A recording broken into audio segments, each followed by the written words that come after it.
Hola a todos los presentes, mi nombre es Fernanda y junto a mis compañeras Camila y Teresa les vamos a presentar el sistema cardiovascular. Este sistema está compuesto por el corazón y los vasos sanguíneos, tales como las venas, arterias y capilares, que conducen nuestra sangre por todo el organismo, entregándonos oxígeno, nutrientes y a su vez recibiendo sustancias de desecho para que sean eliminadas. El corazón es un órgano que tiene forma de cono invertido.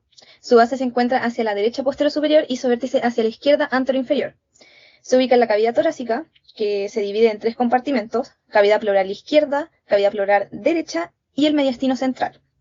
Luego, este mediastino se va a dividir en superior, inferior, y el inferior se va a subdividir en anterior, medio y posterior.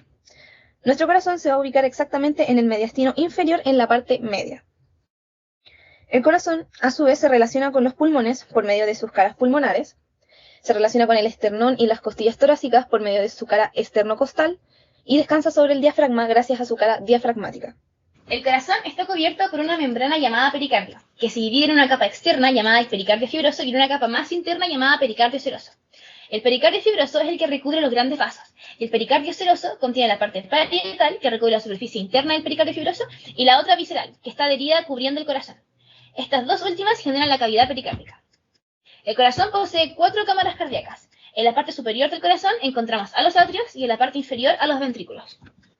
Comencemos con el atrio derecho. Su función es recibir la sangre desoxigenada proveniente de todo nuestro cuerpo, mediante 3 vasos principales, que son la vena cava superior, que drena la sangre de las porciones superiores de nuestro cuerpo, la vena cava inferior, que es la que recibe la sangre de las porciones inferiores de nuestro cuerpo, y, por último, el seno coronario, que drena la sangre de nuestro propio corazón. También encontramos a la aurícula derecha, que corresponde a una extensión de nuestro atrio derecho. También vemos por aquí a la fosa oval, que es una estructura que queda en nuestro periodo fetal, y por último podemos observar a los músculos pectinados. Toda la sangre desoxigenada que llegó al atrio derecho pasará al ventrículo derecho mediante el orificio atrioventricular de la valva tricúspide. Una vez en el ventrículo, encontramos otras estructuras. Primero tenemos a la valva tricúspide. Luego vemos a las trabéculas carnosas que se encuentran en las paredes del ventrículo. Algunas de estas van a formar a los músculos papilares. Tenemos uno anterior, posterior y septal. Y estos se van a unir mediante cuerdas tendinosas a la valva tricúspide. Finalmente encontramos a la valva pulmonar, que es por donde saldrá toda la sangre a través del tronco pulmonar, que dará origen a las arterias pulmonares para finalmente llegar al pulmón. Pasando al lado izquierdo de nuestro corazón, tenemos al atrio izquierdo, el cual recibe la sangre oxigenada proveniente de los pulmones a través de las venas pulmonares. Este atrio también se encuentra recubierto por los músculos pectinados. Además, encontramos a la aurícula izquierda y a la válvula de la fosa oval. Ahora, la sangre oxigenada ingresa al ventrículo izquierdo mediante el orificio atrioventricular de la valva tricúspide. Dentro del ventrículo encontramos nuevamente las trabéculas carnosas formando los músculos papilares, anterior y posterior, que se unen mediante las cuerdas tendinosas a la valva. Y por último, vemos a la valva aórtica, que será por donde pasa toda la sangre oxigenada mediante el arco de la arteria hasta el resto del cuerpo. Alrededor de las valvas cardíacas hay anillos que las fijan para que no colapsen y que también cumplen la función de separar los atrios de los ventrículos.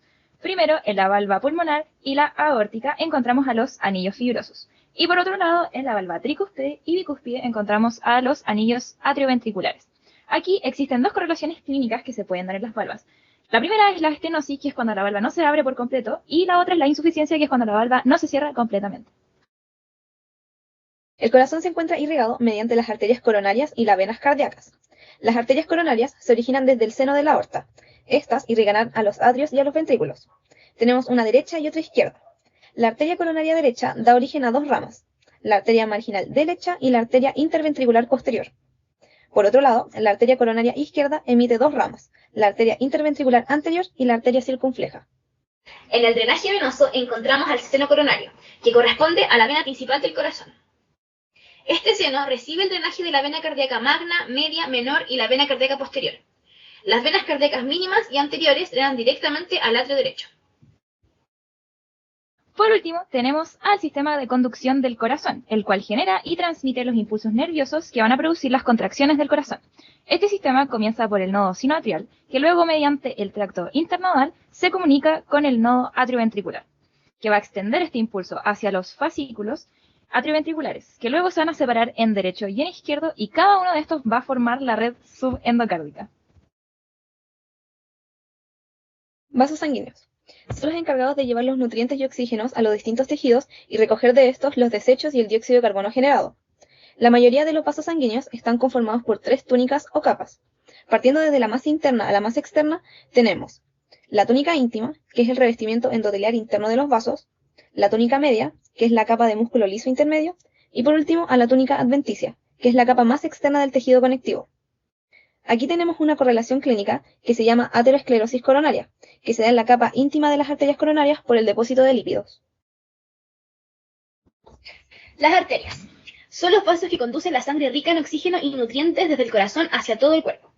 Se diferencian en 3 clases: arterias grandes o elásticas.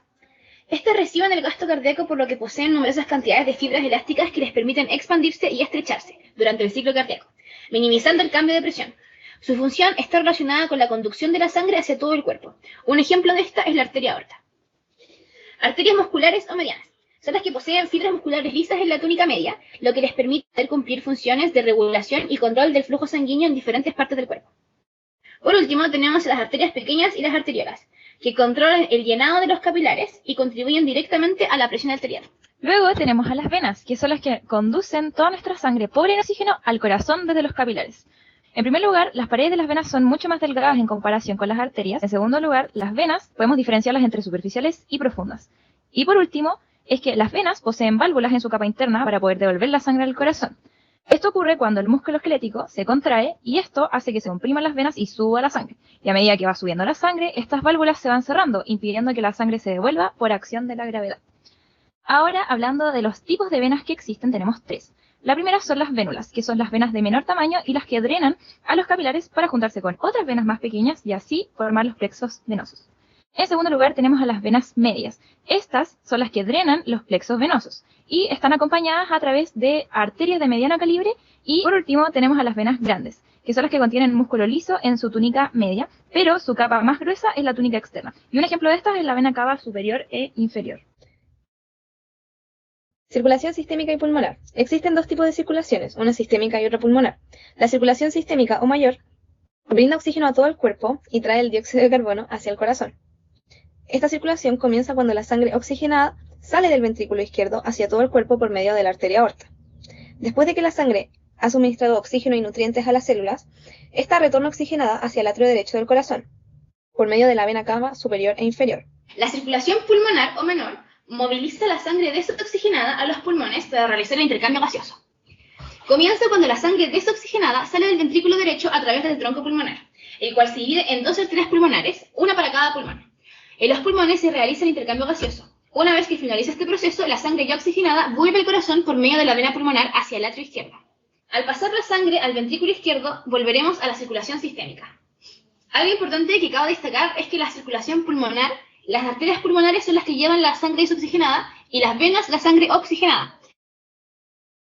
En la circulación fetal comenzamos a través de la vena umbilical, que viene del cordón umbilical.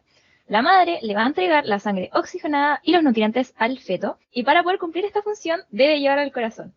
Pero antes de llegar, pasa por el hígado. Este órgano, al no ser funcional, le llega muy poca sangre, solamente con la finalidad de nutrirlo, y la mayor parte de la sangre que pasa por aquí se va a través de un vaso denominado conducto venoso, para llegar a la vena cava inferior y así llegar al atrio derecho. Dentro del atrio derecho hay una comunicación con la aurícula izquierda, llamado foramen oval. Esta comunicación existe porque los pulmones están llenos de líquido amniótico. Entonces, esta comunicación evitará que gran parte de la sangre pase desde el atrio derecho al ventrículo derecho, y luego hacia los pulmones que aún no están desarrollados. Por lo tanto, la sangre pasa por el atrio derecho, luego por medio del foramen oval se dirige hacia el atrio izquierdo, después hacia el ventrículo izquierdo, y de esta cavidad la sangre sale por la aorta hacia el resto del organismo. Si bien pasa una pequeña cantidad de sangre a los pulmones, esta es solamente lo suficiente para poder irrigar y nutrirlos, porque a pesar de que va en esa dirección, ocurre una derivación de la sangre por el conducto arterioso que comunica el tronco pulmonar con la aorta. Aquí cabe destacar que la vena umbilical es la que lleva la sangre oxigenada junto con los nutrientes desde la madre hacia el feto, y las arterias umbilicales llevan la sangre desoxigenada y los desechos, ocurriendo nuevamente una excepción a la norma. Existe una correlación clínica que se da cuando no se cierra ese conducto con la aorta, el tronco pulmonar con la aorta, llamado tronco arterioso persistente. Para finalizar, queremos comentar que toda la información recopilada y las imágenes utilizadas fueron obtenidas de estos 4 libros. Sin más que decir, muchísimas gracias por su atención y esperamos les guste nuestro video.